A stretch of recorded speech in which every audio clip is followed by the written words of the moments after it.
So, hello everyone. Jorge Ventura again here at our podcast, and today we have two very special guests in our studio. We have from Antelope Valley Medical Center, we have Dr. Wojtal. Did I say that right, You doctor? did. Thank you. Yeah. Yeah. So, welcome to our podcast. Pleasure to be here. Well, yeah, thank you for being here. It's our pleasure for you to be here, for us to have you here, right? Thank you. And then we also have Nardy Lopez, our deputy city manager from the city of Palmdale. So, good morning. How you doing today, Nardy? I'm doing great, actually. Very, very excited to be here to be sharing information, such important information for our community, and to have so grateful that Dr. Wojtal has joined us today. Yeah, so today's topic, we're going to talk about fentanyl, something that is going around, something that we need to inform our community what's going on. We need to be educated on it. A lot of us have no idea what it is or what it does or how tragic, dangerous this could be, right, Nardi? We had our first podcast back in January, I Yes. believe, February, Yes, and so this is a sequel. this Uh, is a it- follow-up. this is a follow-up for it. So welcome. Thank So, you. so what else has been happening? So the campaign has continued. We continue to raise awareness in the community. I feel it's important, right, that we continue this effort in our community. But I'm excited today because I think having Dr. Wojtal here is going to give brighter light, I think, right, on what is truly occurring, right, in our emergency rooms in our community with the fentanyl crisis. As the campaign moves forward, we always try to teach, right, people how to administer the Narcan and educate. But I think the important piece too is to understand the medical treatment and the receiving end of what fentanyl causes. And I'm excited to be here today with Dr. Wojtal, very grateful. And we are going to, hand it over to her so that she can give us some of that insight of her experience as to what fentanyl is doing here locally in the Antelope Valley. Well, I can't thank you guys enough for having me. It's such an important topic, and I see consequences of fentanyl and opioid use every day that I work. So, for those of us that don't know, fentanyl is a synthetic opioid. It has both medical and treatment uses and illicit uses. And it's about 50 times more powerful than heroin, 50 to 100 times more powerful than morphine. It's usually the chemical, when used illicitly, chemical precursors are made in China, shipped to Mexico. There's the kind of large organized drug cartels package it into fentanyl, usually in pills or powder, and then it's shipped to the U.S. It's highly, highly potent. So just a tiny, tiny amount can cause significant harm and highly, highly addictive. So, for example, in the hospital, it's a great medication for acute pain. So if you were to come in for example, after a car accident, you had a broken leg, we would give you 50 micrograms of fentanyl usually. So that's 50 micrograms. There's 1,000 micrograms to a gram. And we often see people who are using illicit fentanyl using 1 gram, 2 grams, 3 grams of fentanyl. So highly, highly addictive and highly lethal. So that's the typical use in the emergency department is 50 micrograms, 75, sometimes 100, whereas on the people using recreationally or addictively is much higher doses, and what happens is it's extraordinarily lethal. So we see a fair amount of people come in for fentanyl overdoses or other consequences of opioid use, opioid addiction.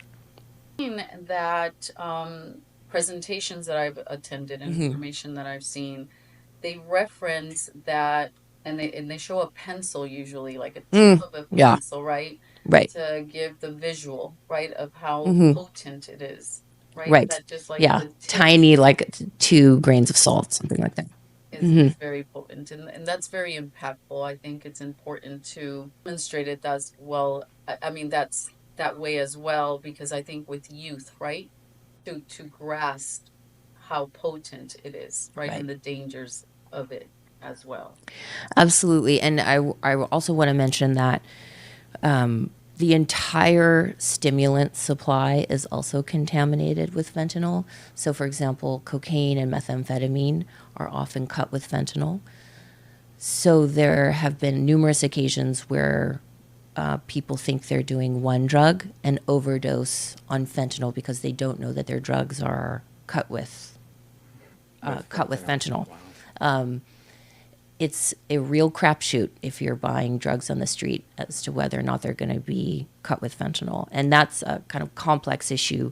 Fentanyl is so cheap to produce that drug dealers will often mix it with other drugs in order to increase the high of their drugs, or if their drugs are cut with other additives. And so the quality isn't good, they'll add fentanyl to it to increase the quality. And that does two things. One, it puts people at risk of an opioid overdose. It puts people at risk of dying. And two, it creates addiction. So people can then become addicted to both meth and fentanyl, or cocaine and fentanyl, and they don't even know. Wow. So you get these co-occurring addictions that people aren't even aware of. So the landscape is quite complex. Yeah, the other thing is, for those that don't do drugs, and they hide it as candy. I seen it as, as candy, and some kid might think it's a candy, and grab it, and it's so, potent that you'll die. So a lot of fentanyl is pressed into pills, and those pills can look like candy. They can be certain colors or have designs on them that certainly could be confusing to other young children. A lot of times people think that they're buying a particular pill, a Percocet, Adderall, a Xanax, and what they're actually buying is either entirely pressed fentanyl into a pill that looks just like an Adderall or just like a pill of Xanax, or there's a mixture of Adderall and Xanax, or Adderall and fentanyl, or Xanax and fentanyl. And because, Nardy, you mentioned that such a tiny amount can be lethal, many, many unknowing users are dying of fentanyl overdose. And so they think they're buying Adderall. 18-year-old, I need to study for a test. I'm going to go get some Adderall. And they end up overdosing from fentanyl. Yes, I think as a parent, right, you think about that, because there are, many parents, we have children that they take Adderall, right? And so you find yourself, if you don't know, if your child doesn't have it. And recently there was a shortage on Adderall. Many pharmacies did not have it. And so, some people, especially, right, college students, and they may seek it in other ways, right, from a friend, not knowing that it could be a fake pill. It is horrifying. It is. It's really horrifying. So a very common scenario is someone with chronic pain who can't get a hold of Norco. There's Norco shortages. Very well documented across the country, who think they're going to go out and buy a Norco on the street, and their Norco is cut with fentanyl, and they can pass away. I've also heard that there's testing strips. Yes. And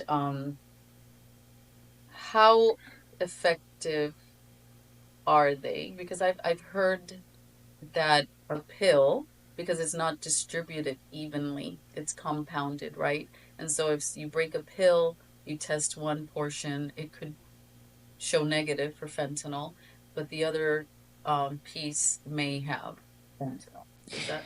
You're absolutely right. It is not a perfect tool. It's better than nothing, but you're 100% correct that the goal is to create it almost like a pregnancy test. You take a tiny bit of the drug, mix it with water, and then you test a portion of the drug. If it tests negative, that portion that you tested is likely negative, but you're right. There could be fentanyl mixed in with other parts of the drug. Okay, so that's also very scary. Yeah. So you would never want to think like, oh, my drug, I tested a portion of this. I'm clear to use it. I don't have fentanyl in my drugs, but certainly there could be other parts of the pill or whatever powder you're using that are contaminated with fentanyl. So it's important to test all the portions, if they're doing that. You bring up a good point that is the juice worth the squeeze? If you have to test your drugs for fentanyl, is it worth using? Is it worth using? Exactly. So the harm reduction approach is test your drugs for fentanyl, but I think the user might ask him or herself, should I be really doing this if the risk for fentanyl contamination is so high? But yes, it's better than not having the test strips. Yes. And that's,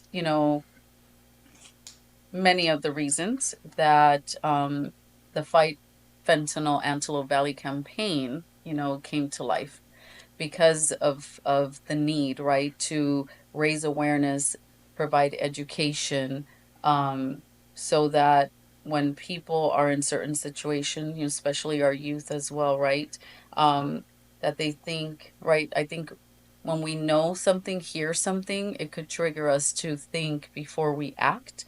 And so that's so important. What is the gravity of this of the fentanyl crisis here in the Antelope Valley? So there is really a lot of morbidity and mortality associated with fentanyl here in the Antelope Valley. So it's not just opioid overdose. It's really the kind of devastating effects of having an opioid use disorder for yourself and your family, where it brings all the trappings of addiction, which include problems with your family, problems holding down jobs, homelessness, mental health issues, and in addition to all of the medical consequences, including skin abscesses, heart problems,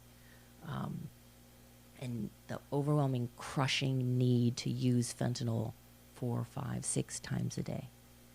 So you're just really in it. It creates this prison. Your life becomes a prison, and your family's life then becomes devastated too. So it's never just the individual user's problems. It's family's problems, the community's problems. So on a day-to-day basis working in the ER, I might see someone come in with an opioid overdose that's been reversed. Sometimes those reversals go smoothly. Someone can get Narcan in the field or additional Narcan. They wake up and they kind of have their faculties about them and they can be discharged. Other people need to be admitted for observation. Sometimes people get admitted to the ICU and have devastating heart and lung complications. Other times we see people with significant skin abscesses that require IV antibiotics. A lot of times we'll see people, because of injection drug use, have heart problems and potentially even needing valve replacements. So it also requires ongoing treatment afterwards, right? Because once a person, if they overdose, right, they receive the treatment at that moment, but then it's the aftercare, ongoing prevention, treatment. And so looking at this, as you explain, it's not just the individual, it's the family, it's society, it's community, right? Mm-hmm. Because it's not a one-time treatment. It needs to continue.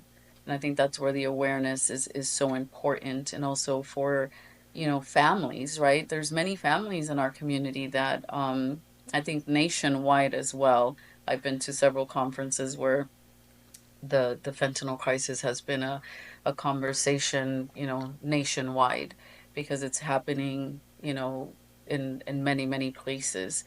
The importance of talking about it, and for people to know that there is help out in our community locally, right? The Antelope Valley Medical Center, I know that there's you know participation on the campaign through the center, and so it is important to work, right, together to find ways to help those in our community, not only in prevention, but also in the treatment, which is, I think, critical. Yeah, thank you for bringing that up. Yes, there's really great news. We have really excellent treatment for fentanyl and opioid use disorder. And it's especially easy for us in the emergency department to start someone on this treatment after an overdose. You don't even have to be in fentanyl withdrawal or opioid withdrawal for us to treat you as well. You can just walk into the emergency department and say, I need help. I use fentanyl and I don't want to use it anymore, or I have an opioid use disorder, or I'm in withdrawal, and we can help you with that.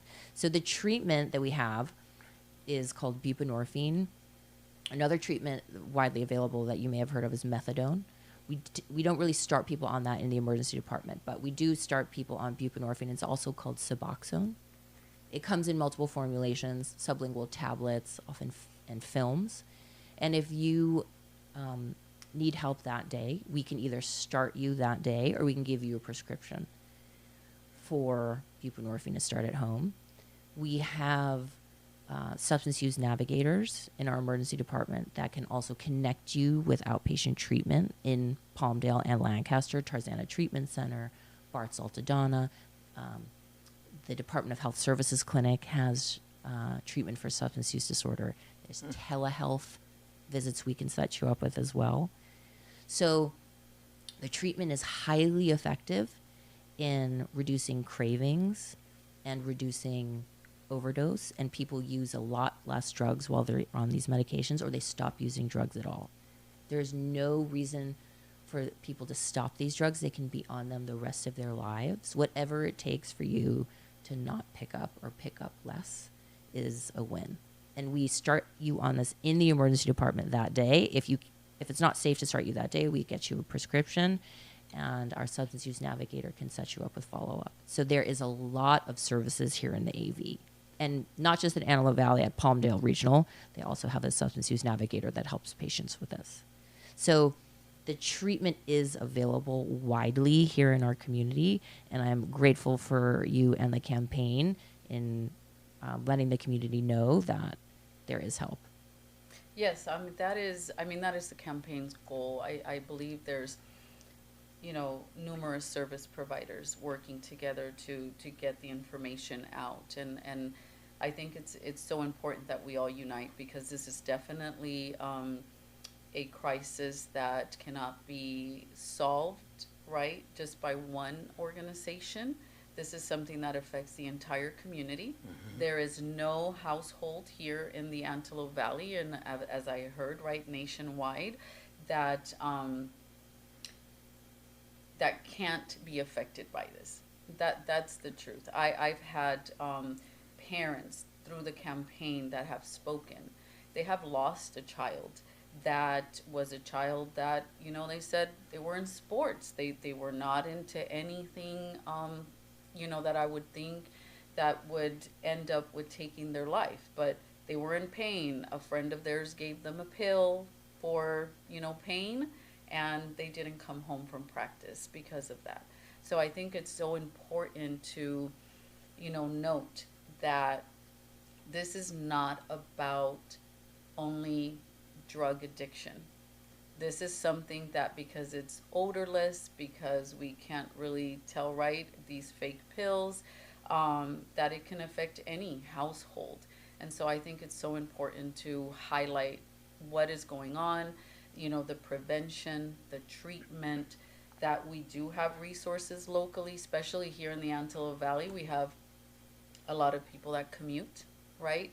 And sometimes they're not aware. I used to commute when I moved here, and I wouldn't come home till late, and on the weekends I was focused at home getting things ready for my next week, and I didn't realize how many resources were available here that I didn't have to drive out of the area for.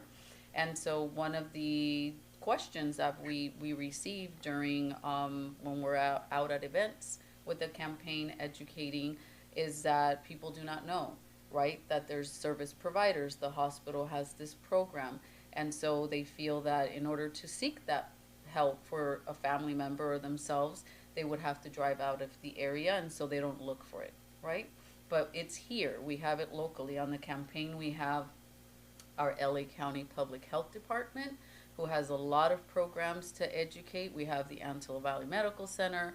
We have Tarzana Treatment Center and Pueblo y Salud. We have Parents Anonymous. We have Change Lanes. We have DCFS. We have numerous stakeholders that are all working together to educate, seeking ways to be on campuses and schools to educate our youth, um, to be at community events, because this is not about, a certain group, a certain age range. This is affecting everyone, right? And what was surprising to me when I started doing this work is with the city, is learning from the service providers and also looking at statistics and data. It was interesting to me to see that the age range most affected was actually, I think it was like 20, early 20s to like 30 or 40. And so I would usually, right, you think it's more the youth, right, younger, but that was surprising to me. And it allowed us to see that whatever we do to raise awareness is we have to do it at all age range. I agree that I feel like the primary prevention, the education has to start early, Yeah, teenage years. yeah. So, as a community member, right, and that I may not be aware of all these programs available to me or to the rest of the community, is there a place that I can go to find out where these resources are? How can I have access to it? Is there a cost to me, to do it? You know, where can I go to find out more if I'm not at an event? Because I know if I go to an event and I'll see the canopy, I'll stop by and I talk to you guys. I picked up my Narcom at the last community event that you guys did. So I make sure that I have one here in my office. Hopefully we'll never use it. And I also make sure that I have one at home, because you never know, right? But where can we go and find out where these resources are? So through the campaign, the city, we have a page on our website. It's cityofpalmdale.org, but there is a fentanyl resource page. And we, continually update it with information. We ensure to have our service providers on the campaign. Um, their links are on there as well.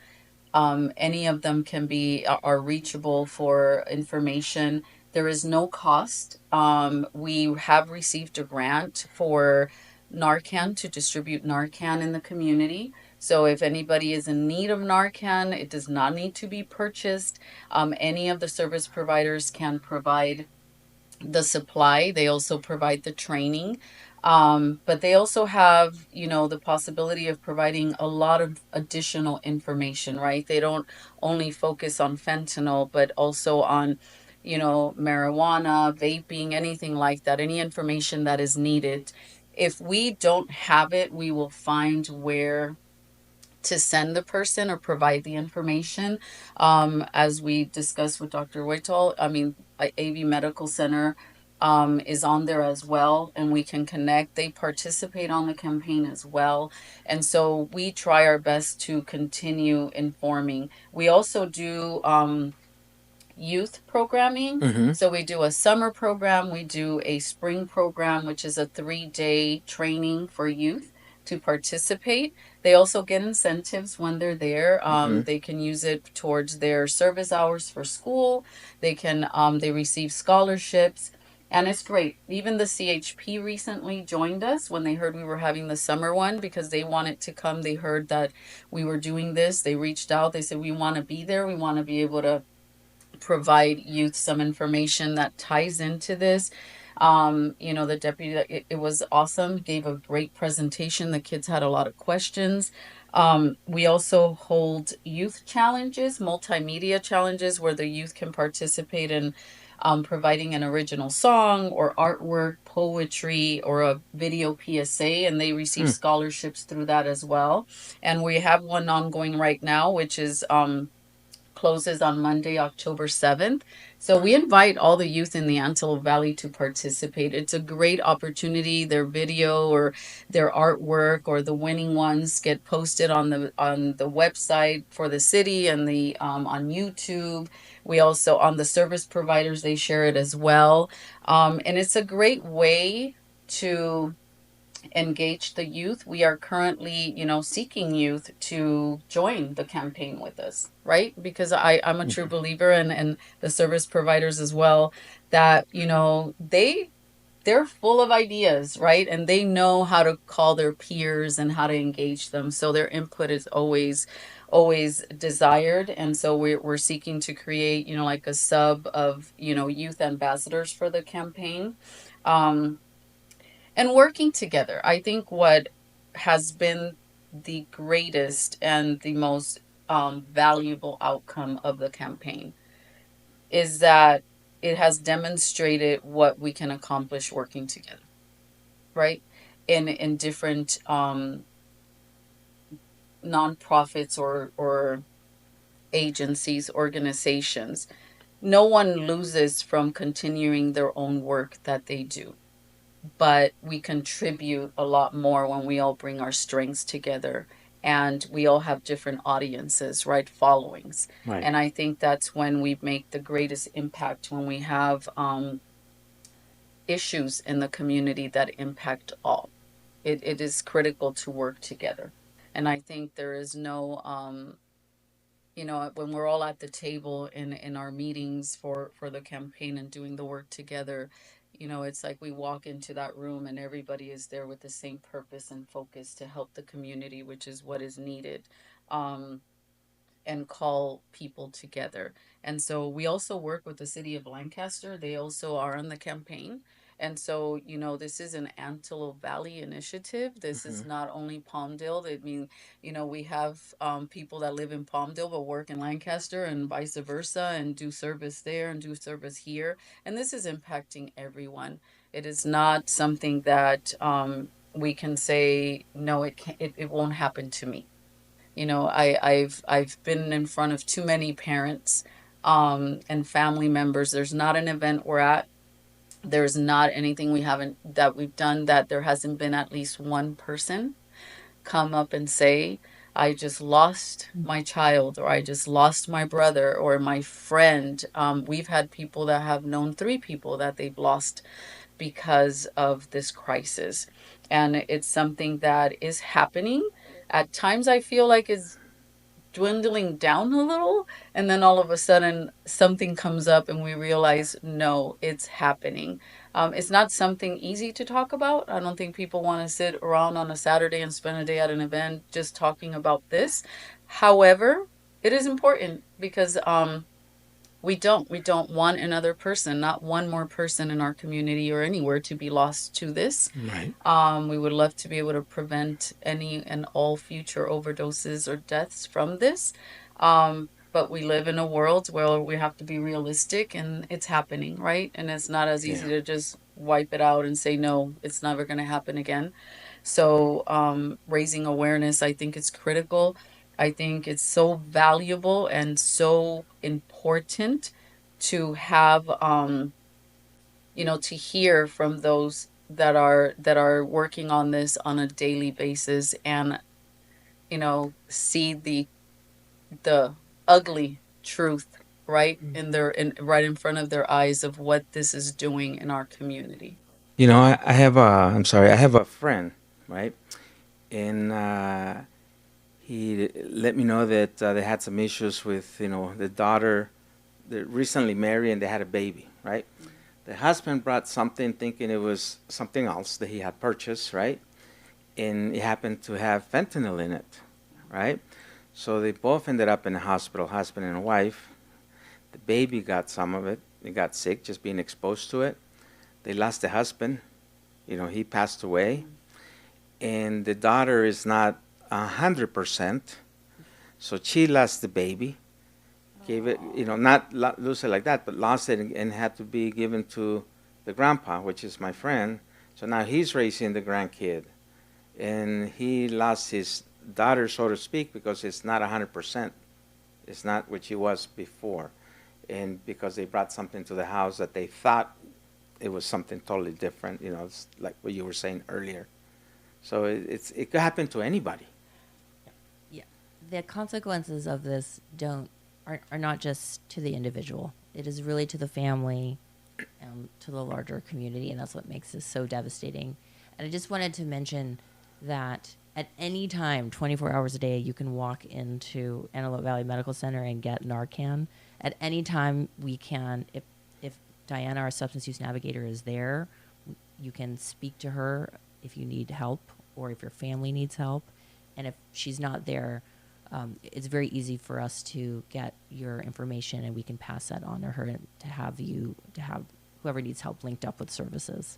So we can give you Narcan. You don't need a prescription. It's free. You can walk into the emergency department and request that. And we also have fentanyl test strips as well. Awesome. Can we have you share a bit about what Narcan is and what it does? Absolutely. So Narcan is an opioid antagonist. So what that means is if someone takes fentanyl or heroin, then you give them Narcan, it will kick off the fentanyl or heroin from the receptors in the brain. And so if someone is overdosing, for example, they're breathing really slowly, their heart rate's slow, their pupils are pinpoint, and they're starting to die, if you give them Narcan, it'll pop the fentanyl off the receptor, and then they will no longer be intoxicated, and they wake up and they don't die. And if someone is having an overdose, right? I may not know, is it due to fentanyl? Is it due to anything else? If I was to administer the Narcan to them and it wasn't an overdose due to fentanyl, does it have any other side effects for that person or? No, it's entirely harmless. Entirely harmless. So right now we could take some Narcan and nothing would happen because we're not on any opioids. So it really only affects the person who is overdosing on opioids. Okay. And it to administer it's very easy. It's, the box that George has is a nasal injector. So you just take the nasal injector, you put it in the person's nose, and you press down on the kind of applicator, and the medication goes up into the nose. You wait a couple minutes, turn them on their side, and usually they'll start to come to after one to two doses. It's like a nasal spray, like when you have a cold. Exactly. Mm-hmm. And extremely easy to use. And they provide you with two in one box. Right. But that is also to be used for the same person, correct? Or it can be. So with fentanyl, sometimes it requires multiple doses of Narcan to reverse the overdose. You are not going to hurt the person by giving them more than one. They may, if in fact they wake up and then you've taken them from very intoxicated to sober quickly, they may get upset, but you've saved their life and you've done your job. And that would be a win if the person is able to talk to you afterwards. Yes, so that's okay to give them two if they're not waking up after one. Okay. And they should also seek care after the Narcan, right? If the person calling 911 after administering Narcan or before would be essential. Again, they can come into the emergency department. We could start them on buprenorphine or Suboxone and get them help. And sometimes they'll require multiple doses of Narcan and additional monitoring to make sure that they don't become intoxicated again. And I don't want people also to, because you mentioned such a small dose can be lethal, I don't want the average person to think, oh, if I accidentally touch fentanyl, I'm going to get sick or intoxicated myself or overdose. That is not a concern. That should not be a concern. If you see someone, whether you know them or not, that you are concerned as overdosing on drugs, the risk of harm to yourself should not prevent you from administering Narcan. It is okay to use it. You don't even have to touch the person. You just touch the applicator and kind of insert it into their nose. So it's very low risk to the person. There is no risk to the person who's administering the Narcan. Yeah, because I had heard that you could walk into a room and boom, because there was narcum in there. I mean, not narcum, fentanyl Fentanyl, in there. right. Then you could possibly die. Also, that's what I had heard. If it gets on your skin, you are not going to get intoxicated. You have to ingest it. Oh, okay. Yes. Whether it be eat it or put it in your nose or inject it or smoke it, getting it on your skin will not get you intoxicated. Oh, that's good to know. Yes. So a lot of people are afraid to administer Narcan, but you don't. You please do not be afraid. So that's very interesting. So, is there anything else that we missed? Maybe anything else you want to touch on? Tell us about? Yeah. So I think there's a concern that someone could be administered Narcan who's overdosed, and then they can become intoxicated again and potentially pass away. They get re-intoxicated. The one dose of Narcan isn't enough. That's when you can give the second dose, and that's why it's critical to call 911 because that can happen. Again, fentanyl is such a powerful drug that the person may need multiple doses of Narcan. Sometimes they have to go on a Narcan drip. So that's why it's really important to call 911, have them come to the hospital, we evaluate them, and occasionally some people are going to have to come into the emergency department on Narcan IV. And we'll have to monitor them and make sure that they continue to wake up. And that's because some patients are using 1 gram, 2 grams, 3 grams, sometimes 4 grams of fentanyl a day. Wow. So they're going to require a lot of Narcan to be able to keep them out of an overdose state. Sometimes people are what we call opioid naive. So maybe they have never used opioids before, never used fentanyl before. They think they're taking Adderall or Xanax and they take a massive dose of fentanyl instead. That person also could require multiple doses of Narcan. So really the Narcan that you give someone is just the start. We want them to come to the hospital, make sure they're safe. They can then be connected with services. So it's really crucial that ER piece because AVMC, Palmdale, we have these substance use navigator programs where we're not just going to treat the patient in the moment, we're also going to make sure that they have follow-up. That is great. Is there a time frame, a critical time frame from the moment someone experiences an overdose to receiving the Narcan treatment? That's a great question. So how an opioid overdose occurs is the fentanyl or other opioid affects the breathing centers and the patient's breathing slows down. So right now you and I are breathing anywhere between 16 to 20 times a minute. And what happens in an opioid or fentanyl overdose is that breathing goes from 16 to 12 to 10, 8, 6, 4, 2. So once the breathing slows down enough, it causes a lack of oxygen to the brain, and that's how the patient arrests. Is eventually there's not enough oxygen to the brain and to the heart, and they go into arrest. So if you see someone who's breathing very slowly or not at all, and they have pinpoint pupils, that is the time. Whenever it is identified is crucial. It's probably, however, within a few minutes of someone's breathing slowing down that you can unfortunately suffer what we call anoxic brain injury. There's not enough oxygen to the brain. So Wow. if you are watching this podcast or listening to this podcast and you do use drugs, it's incredibly important you have Narcan with you if you're going to use drugs. It's important for parents to have Narcan with them, school teachers, anyone invested in our communities to have Narcan. I keep Narcan in my car at all times, just in the event that you find someone on the street or you're at a restaurant or somewhere else and they're going to need it. That is great, and as a follow up to that, the city has we've done internal Narcan training, for our staff because we're out in the public, right? Especially if we have community events, we have a lot of staff out, we have public that comes to our buildings, our facilities all the time. So we're going through Narcan training with our staff, but through the campaign, if there's any organization as well in the community, right, in the Antelope Valley that would like to have their staff trained, we do have the service providers that are willing to go, and train and we provide the Narcan supply as well. I think it is critical because there's many organizations that, you have customers, you have people coming into your, um, you know, businesses, and you never know. It's like you never know where you're gonna have someone that can have an episode, I mean, an overdose on site. And it's good to be prepared and have it on you to be able to. You never know when you can save a life. Right.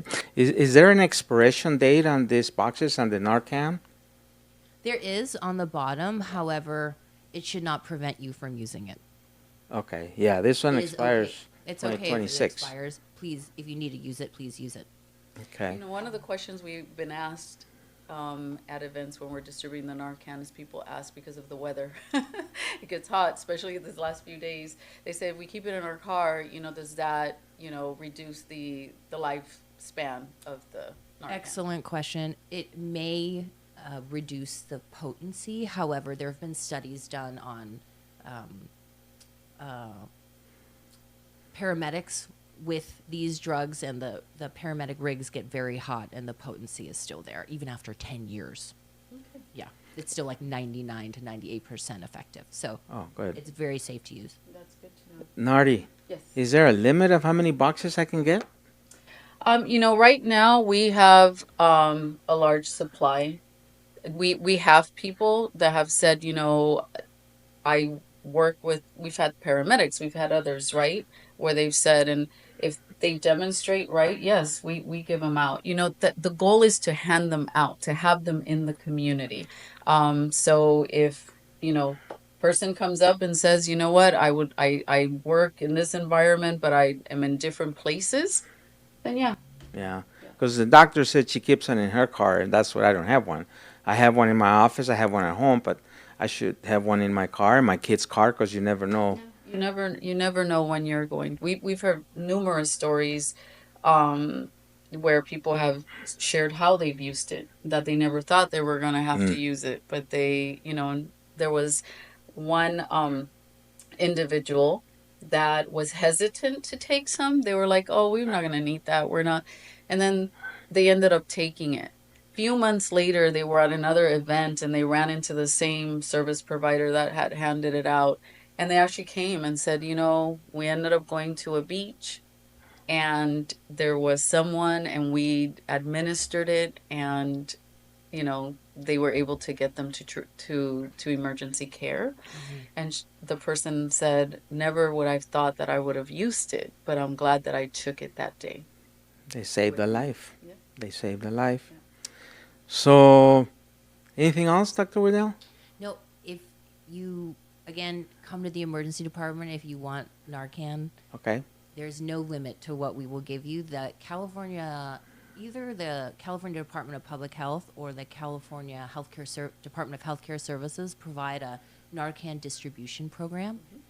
Our hospital is a recipient of that. It's extremely easy for us to order more Narcan. There's other community organizations that can apply for this, and the state gives you Narcan for free. You do not need a prescription, and it's for this purpose. So the more Narcan boxes, like Nardi said, we have around, like George, you said, that is a win. When I see Narcan boxes all around the emergency department, that's a huge win.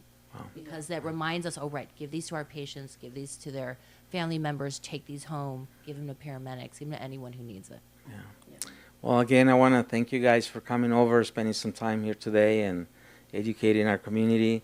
And, education is a continual thing. We always learn something every day, something new, right? So if you feel that you need more information on Narcan or on fentanyl, please contact the City of Palmdale.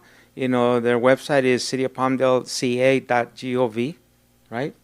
And there's a lot of information, a lot of resources there. You can go to the Antelope Valley Medical Center, get some Narcan. I just recommend that you have one in each vehicle at home. Again, thank you, Doctor, for being here. Nardi, thanks again, for taking the time and, educating us. Thank you for having us. Thank you, Doctor, Thank you for for being having me. here. Yeah, it's my pleasure. All right. See you guys soon.